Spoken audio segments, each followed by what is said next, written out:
¿Cuál es tu historia de la vida real más aterradora? Yo estaba en servicio activo en la Marina. Servido a bordo de un submarino. Estábamos en el puerto un día, la mayoría de la tripulación se había ido. A los muchachos de guardia por la noche, somos nosotros, se les dio permiso para traer a nuestros hijos a bordo para la cena. A la mitad de la comida, alguien hace un anuncio de 4MC. 4MC es el intercomunicador de anuncios de emergencia. Dice que hay humo ligero en la sala de máquinas, seguido rápidamente por fuego en la sala de máquinas. Entrenamos para esto religiosamente para que todos estén inmediatamente en acción. El oficial al mando todavía está allí, pero en la parte superior. Aparentemente, uno de nuestros suboficiales señor llevó a los niños al frente a una escotilla donde, literalmente, los arrojó a través de la escotilla mientras nuestro CEO los atrapaba y los colocaba en la parte superior de la cubierta. Los demás corrimos hacia el fuego y no veo a nadie agarrando una máscara. Ni una sola persona. Así que agarré un gran puñado de máscaras de respiración y seguí a través de la escotilla donde nos recibió lo que parecía ser un humo ligero que llenaba toda la sala de máquinas. Pero no olía a humo. Era dulce. Sabía dulce. Una bomba de aceite había estallado y llenó toda la mitad trasera del bote con fluido hidráulico atomizado. Un tipo estaba a punto de encender una antorcha en la sala de máquinas cuando me di cuenta. Si hubiera sido llamado un momento después, habríamos entrado en un infierno. Si él, por alguna razón, no hubiera oído que llamaba y encendió la antorcha después de que hubiéramos entrado corriendo, nos habríamos prendido fuego antes de que pudiéramos reaccionar. Resultó perfectamente bien. Limpié el aceite que se pegaba a todas las superficies y arreglé la bomba. Pero fue algo surrealista, comprender lo cerca que estábamos de un resultado totalmente diferente. Solía caminar dormido cuando era niño. Vivíamos en un vecindario peligroso. Y me despertaba afuera en medio de la noche, sin saber cómo había llegado allí, y tenía que caminar a casa y entrar por la puerta oscura que había dejado abierta para quien fuera que podría estar al acecho. Sin embargo, la época que más me asustó fue cuando tenía unos 9 años. Me desperté y me encontré con las cortinas del dormitorio corridas y mirando por la ventana. Cuando me desperté, noté que un hombre muy grande y completamente sin pelo, cejas, etc. Me miraba y se acercaba lentamente a la ventana y a mi cara. Parecía desconcertado como si no estuviera seguro de lo que estaba viendo. En ese momento, me di cuenta de lo que estaba pasando y comencé a gritar incontrolablemente, congelado en el lugar y meando en la pierna. El hombre se asustó y gritó, hizo un movimiento de volteretas y luego salió corriendo en un extraño zigzag como si estuviera tratando de esquivar las balas. Mi mamá se despertó y pensó que probablemente tenía una pesadilla. A la mañana siguiente encontramos un destornillador en el porche delantero y daños en el marco de la puerta y en la manija de la puerta. Solo estar en medio del terremoto de 1990 en Filipinas. Después del terremoto principal, mi papá y yo caminamos por las calles para llegar a casa y él me protegió de las grandes bolsas de colores alineadas en el suelo. Más tarde explicó que todos esos eran personas muertas. Estaba sola en casa, afortunadamente mis hijos no estaban en casa, cuando vino el traficante de drogas de mi ahora ex marido. Rompió la puerta gritando a todo pulmón que nos va a joder a todos. Estaba escondida en mi vestidor debajo de las mantas en el teléfono llamando al 911. Se acercó mucho unas cuantas veces, nunca había estado tan petrificada en toda mi vida. Los policías llegaron muy rápido y se dio a la fuga, lo atraparon a pocas calles de distancia. Tu historia me recordó cuando vivía con mi padre en el punto álgido de su adicción a los opiáceos. Él y mi tío solían obtener pastillas y marihuana de un tipo al que él solo llamaba el diablo. Como en Voy a la casa del diablo a buscar un poco de esa hierba. Nunca dijo por qué llamó a ese tipo el diablo, pero un día me dijo, si alguna vez se entera de que te hablé de él, nos mataría a todos, a él, a mi madrastra y a mí. Y escribir esto me recordó otro caso en el que mi papá tuvo tratos con personas menos que agradables. Un día estaba sola en casa, creo que tenía alrededor de 17 años en ese momento. Apareció un tipo y me dijo que estaba allí para ver un camión que mi papá quería vender. Así que charlé un poco con él afuera mientras miraba el camión. Nunca dijo nada raro, pero parecía un poco fuera de sí. Por supuesto, es seguro asumir que tenía un problema con las drogas. Ese es el tipo de gente con la que papá tenía mucho trato. Cuando mi papá llegó a casa más tarde y hablé con él, dijo, se suponía que él vendría mientras yo estaba aquí para hablar con él al respecto. Continuó diciendo, ese tipo está loco. Estuvo en prisión durante mucho tiempo por asesinar a una niña. Le mutiló el cuerpo, le cortó la cabeza, ese tipo de cosas. Todo lo que podía pensar era, ¿por qué demonios tendrías algo que ver con alguien así? Estaba solo en casa cuando tenía 11 años. Acababa de quedarme dormido y alguien trató de forzar la puerta principal. Llamé al 911 y me escondí en la despensa en el estante inferior. Llegaron a la puerta al lado de la despensa e intentaron forzar esa puerta también. Llegó la policía y uno de ellos me recogió y me retuvo hasta que llegó mi mamá. Él se aseguró de que me sintiera seguro. Tengo 27 años y no me he quedado solo en casa mucho desde entonces. El día que firmé el contrato de arrendamiento de mi primer departamento, compré un perro para no estar solo. Es bastante traumático cuando eres tan joven. Tengo una historia relacionada con eso, pero yo no estaba en peligro. Mis padres, con toda su sabiduría, decidieron ver cómo reaccionaría ante un robo cuando tenía 5 años después de enseñarme el número de mi casa, el número del trabajo de papá y el 911. Hicieron un casete falso con música. Luego cortaron con las últimas noticias de un asesino que escapa de la prisión en nuestra ciudad y fue visto por última vez en nuestro vecindario. Desconectaron nuestras líneas telefónicas para que no pudiera llamar al 911, pero se escondieron afuera después de decirme que iban a dar una vuelta a la cuadra. Después de que sonó el flash de noticias, mi papá dio la vuelta y llamó a la puerta y luego comenzó a golpearla como si estuviera tratando de entrar. Yo era demasiado pequeño para mirar por la mirilla o ver alrededor del porche. Estaba aterrorizado y corrí a nuestro teléfono fijo, principios de los 80, y lo encontré muerto. Mi mamá y mi papá vinieron a hablar sobre lo que aprendí y cómo mantenerme a salvo, aunque me traumatizó. Siempre estacioné en un lugar determinado en mi último trabajo durante los 12 años que estuve ahí. Era accesible para el público ya que no era un estacionamiento de la empresa, pero querían que estacionáramos en la parte trasera del lote para que los lugares más cercanos pudieran estar disponibles para los clientes. Un día mis lugares fueron ocupados por un Caddy de color oscuro y me enojé de inmediato porque todos saben que es mío. Es el turno de la mañana, así que son las 4 a.m., así que no puede ser uno de los otros porque sé lo que conducen. ¿Así que novato? ¿O tal vez otro empleado de otra tienda en la plaza? Todavía está allí en mi hora de almuerzo y cuando voy a casa y al día siguiente vengo a la 1 p.m. hasta el cierre. Alrededor de las 9:30. Y luego sigue ahí el día siguiente. Algo sobre eso realmente me molestó. Olía mal. Literalmente, es el sur y pleno verano y quién sabe qué se cuece ahí. Mi papá era un infante de marina y luego un oficial de policía. Siempre decía que si sientes que algo está mal, probablemente lo esté. Así que marqué el número de contacto de la policía que no es de emergencia. Me sentía como un idiota, pero cada vez que pasaba me molestaba. Así que estuve atrapado esperando más de 1 hora antes de que alguien apareciera y, sinceramente, si no hubiera estado libre, el día siguiente habría sido como un desastre.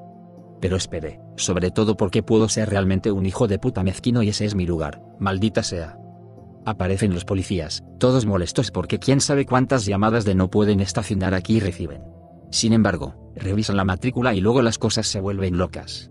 Quieren mi información, quieren que me comunique con mi gerente, este lote tiene cámaras, he tocado el auto, etc. Aparentemente, el automóvil está en alerta ámbar como el último avistamiento de una persona desaparecida que era menor de edad. Una niña de 15 años. Cuando abren el baúl, encuentran su cuerpo muerto debajo de una manta y la fuente del olor. Había salido con su novio mucho mayor, controlador e inseguro, pero había decidido salir de la relación. Ella solo cometió el error de subirse al auto con él. Condujo por 3 condados después de torturarla, meterla ahí y quién sabe qué más. Luego estacionó y se alejó, dejándola morir en el maletero. Nunca supe la hora de su muerte, así que a veces me atormenta pensar que podría haberse salvado si hubiera hecho un escándalo antes. Así que sí, escucha tu instinto aunque parezca insignificante. Estuve con un chico durante un par de años cuando me di cuenta de que había empezado a fumar metanfetamina como pasatiempo después del trabajo. Ya teníamos numerosos problemas y yo tenía 3 niños pequeños, así que finalmente lo eché. Unos días después, tal vez una semana, crea una página de Facebook falsa y me envía una solicitud de amistad. Las únicas publicaciones en la página hablaban de matarnos a mí y a mis hijos, su suicidio y cómo planeaba hacerlo ese día. La publicación más reciente estuvo acompañada de una selfie de él en mi patio trasero, una selfie reciente, por lo que había estado allí. Estaba de camino a casa con los niños a última hora de la noche cuando recibí la solicitud. Pasé por la casa de mis padres el día anterior y obtuve la pistola de 9 milímetros de mi padre porque estaba enviando mensajes a través de amigos en común sobre quemar mi casa. Llamé a la policía tan pronto como llegué a casa, y no parecían pensar que era gran cosa y no tenían un oficial disponible para revisar mi casa antes de que entráramos. Vivo en medio del bosque y tenemos una fuerza policial rinky-dink. De todas formas, hice que los niños se quedaran en el auto, Le di instrucciones a mi mayor sobre qué hacer si pasaba algo, y tuve que barrer mi propia casa, en la oscuridad, con una 9 milímetros en caso de que estuviera allí esperándonos a mí y a mis hijos. Y fue aterrador. Tuve que revisar toda mi casa cada vez que llegábamos a casa por un tiempo, y siempre estaba preocupada de que eventualmente lo encontraría allí. Llamé a la policía varias veces y finalmente me concedieron una orden de restricción un par de semanas más tarde cuando las amenazas de muerte continuaron. Murió hace un año y todo lo que sentí fue alivio. Escuché un gemido extraño mientras pasaba el rato con amigos en una parte aislada de Phoenix. Podíamos escuchar a alguien gemir y ocasionalmente decir ayuda en una voz suave y cansada. Vamos hacia la voz y encontramos a un tipo tirado en el suelo con una camisa cubierta de sangre, con una mano sosteniendo un cuchillo en su estómago. Sus ojos estaban extrañamente enfocados en nosotros, pero estaba gimiendo y retorciéndose. Seguía diciendo ayúdame, oh Dios, me voy a morir. Por favor, ayúdame. Dijimos que llamaríamos a una ambulancia y realmente no le gustó la idea. No llames al 911, solo ayúdame. Me voy a morir. Llamamos de todos modos. Se puso de pie con su camisa cubierta de sangre, cuchillo en mano, dijo joder. Y se escapó. Odio este planeta. Hace unos años, cuando todavía vivía en casa con mi mamá en Filadelfia, alguien intentó entrar a nuestra casa. Miré a través de la ventana al lado de la puerta y vi a dos hombres con pasamontañas mirándome fijamente, uno con algún tipo de tubería o herramienta y el otro con un arma apuntándome directamente. Me alejé de la puerta y fui por el calibre 10 de mi papá y me paré en la puerta del baño cuando llamé al 911. Terminaron corriendo y la policía los atrapó en el camino. Tenían varias órdenes de arresto por allanamiento de morada en Maryland y Delaware, una de las cuales dejó a un padre de 2 hijos baleado en la columna y paralizado. Todavía estoy agradecido hasta el día de hoy de no haber sido lastimado durante eso. Hace años, en uno de mis primeros trabajos, un colega me contó una anécdota. La noche anterior había salido a tomar unas copas y de camino a casa se había bajado del autobús y caminaba por la calle hasta su casa. Un taxi se detuvo junto a ella y el conductor le dijo que se subiera al auto. Ella obviamente dijo que no. Luego le dijo, llama a quien quieras mientras estás en el auto, pero por favor, entra y te lo explicaré. Así que ella entró.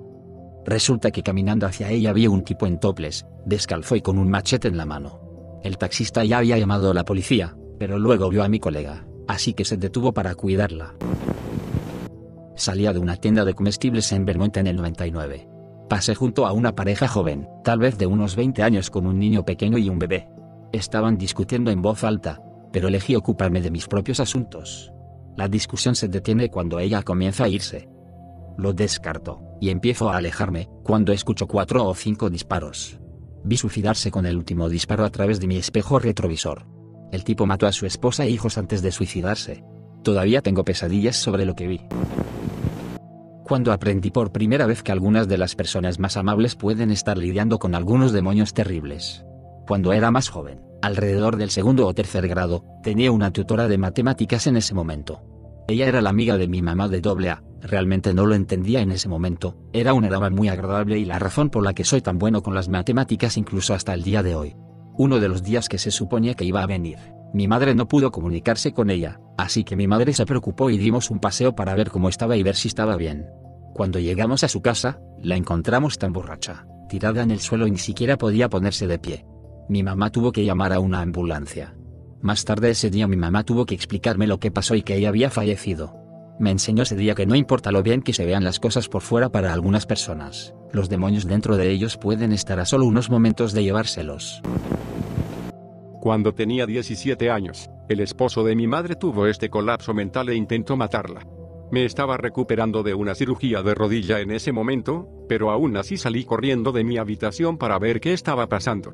Mi hermanito, que tenía 4 años en ese momento, estaba en la habitación cuando la estaba estrangulando y pisoteando, y lo saqué de la habitación y les dije a mis otros hermanos que salieran de la casa y llamaran a la policía.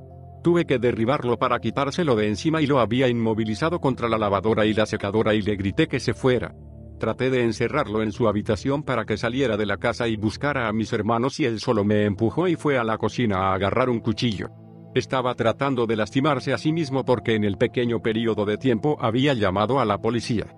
Mientras hablaba por teléfono, me miró a los ojos y comenzó a cortarse y luego se encerró en el baño porque pensó que no lo arrestarían si no estaba.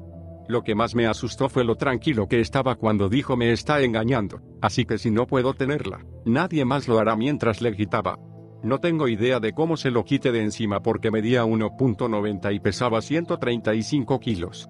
Ahora tengo 21 años y hasta el día de hoy me pongo nervioso con los cuchillos y me entra el pánico cuando no tengo noticias de mi madre después de que sale de la casa. Fui a andar en motonieve por el bosque con amigos de mis padres y sus amigos mutuos.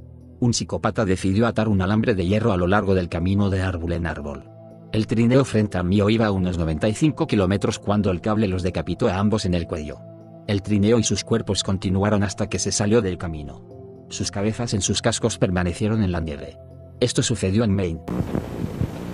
Fui a terapia con mi primer marido. Siguió hablando sobre cómo yo era una mala esposa. Cuando fue mi turno, simplemente dije que me gustaría que dejara de golpearme y arrastrarme por el suelo. Él no estaba feliz.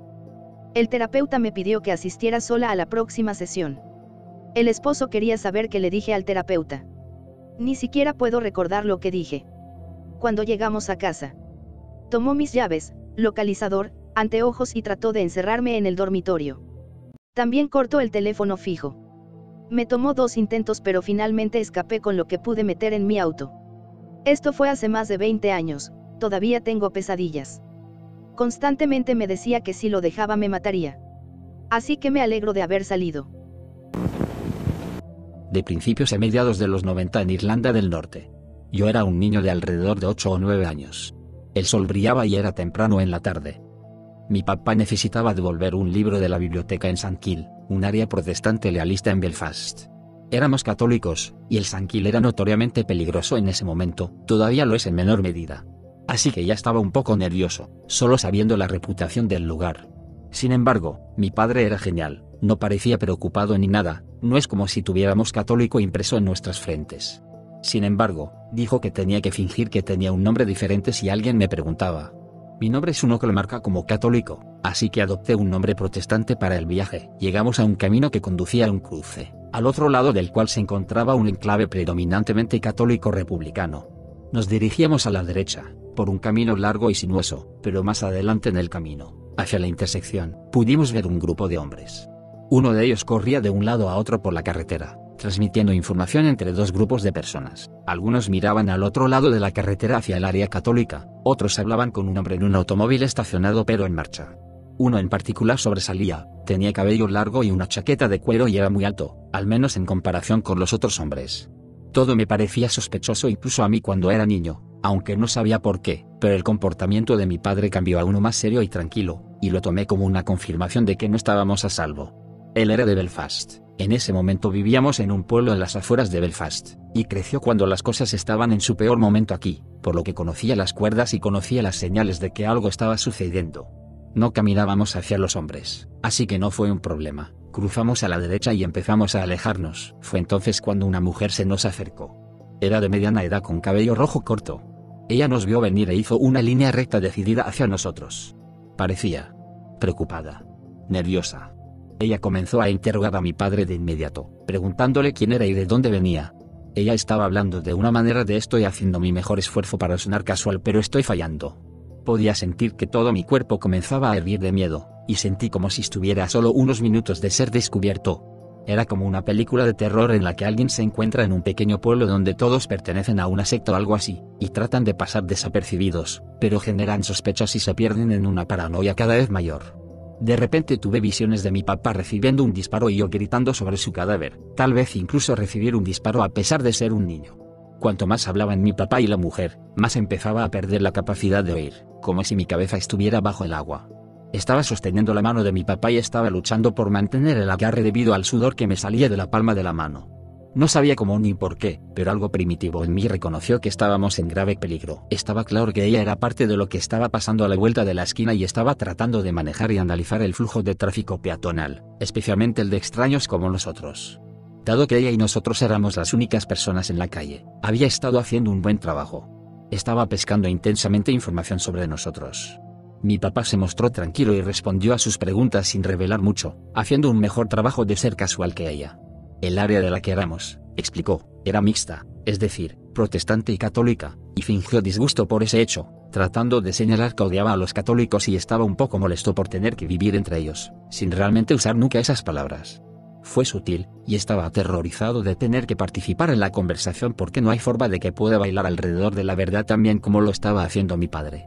Explicó que solo estaba aquí para devolver un libro, que le mostró como prueba. Ella preguntó por mí, mi nombre, y le di el nombre falso. Seguramente leyó el terror en mi rostro y pudo oírlo en mi voz. Mi papá decidió que ese era el momento de romper y decir encantado de conocerte, todo lo mejor, y comenzó a alejarse conmigo. Pude sentir que la mujer no se movió, y solo se paró y nos miró mientras nos alejábamos. Miré por encima del hombro después de unos 30 segundos y la vi girarse y caminar hacia el camino donde estaban reunidos los hombres. Doblamos una esquina y ahora estábamos en la parte superior de un camino muy largo y empinado con la biblioteca al final. El camino estaba cercado por un lado y por el otro lado había una hilera de casas. Se sentía como si estuviéramos adentrándonos más en el peligro y que solo tendríamos dos rutas de escape, seguir adelante o regresar por donde vinimos. Hacia la mitad del camino, nos dimos cuenta de que nos seguían. Mi papá me dijo que me adelantara y comprobara que la biblioteca estaba abierta, y dudé. Dijo que estaba bien y que simplemente fuera y comprobara. Miré por encima del hombro, era el hombre de la chaqueta de cuero con el pelo largo. Hice lo que mi papá quería y corrí adelante, con el corazón acelerado y los oídos alerta esperando el sonido de los disparos. Comprobé que la puerta estaba abierta y subí corriendo. Cuando regresaba, vi que el hombre de la chaqueta de cuero se había dado la vuelta y regresaba por la carretera. Mi papá parecía imperturbable, pero caminaba con cierta rigidez, como si algo hubiera pasado en el tiempo que me llevó a correr a la biblioteca y regresar y aún no había aflojado los puños. Dijo que estaba bien y que estábamos a salvo. Pregunté por el hombre que nos seguía. Dijo que me envió por delante, y cuando estaba a una distancia segura, se detuvo y se dio la vuelta para mirarlo, listo para lo que pasara. Dijo que esperaba violencia, pero cuando se dio la vuelta, el tipo de la chaqueta de cuero bajó la cabeza de inmediato, se volvió y caminó por donde vino. Mi papá lo miró por unos segundos y luego comenzó a caminar hacia mí. Esa tarde, a la hora que estuvimos allí, un taxista católico fue asesinado en esa calle. Las vibraciones de que algo terrible iba a pasar estaban justificadas y nunca me había sentido tan aterrorizado como ese día. Cuando las noticias sobre el taxista estaban en la televisión esa noche, supe que había visto la planificación de un asesinato, y supe que nos habíamos metido en el medio. Probablemente podría haber identificado tanto a la mujer como al hombre de la chaqueta de cuero si la policía me hubiera preguntado por ellos, pero eso nunca iba a suceder. De ninguna manera mi padre se habría ofrecido a sí mismo, y por lo tanto a mí, a la policía para ser testigo contra una célula terrorista.